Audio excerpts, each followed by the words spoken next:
Vandaag met het lekkere weertje zijn we in Aardenburg. We gaan kijken wat de mooiste plekjes hier zijn.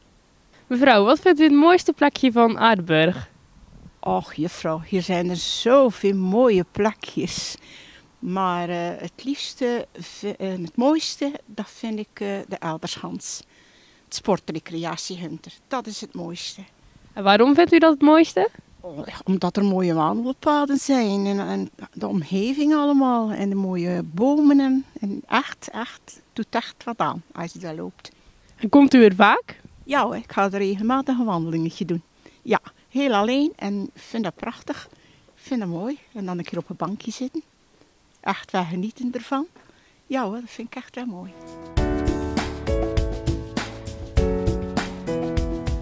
Wat vindt u het mooiste plekje in Aardenburg? Het mooiste plekje was hier bij de toren. Heel het marktpleintje.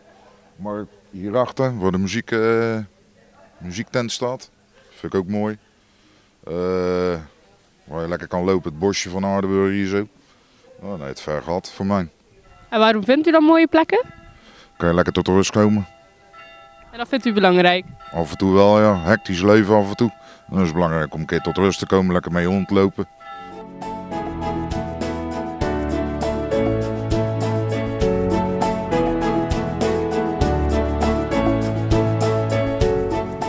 Wat vinden jullie het mooiste plekje in Aardenburg? Ik vind hier wel de skatebaan bij de Elderschans.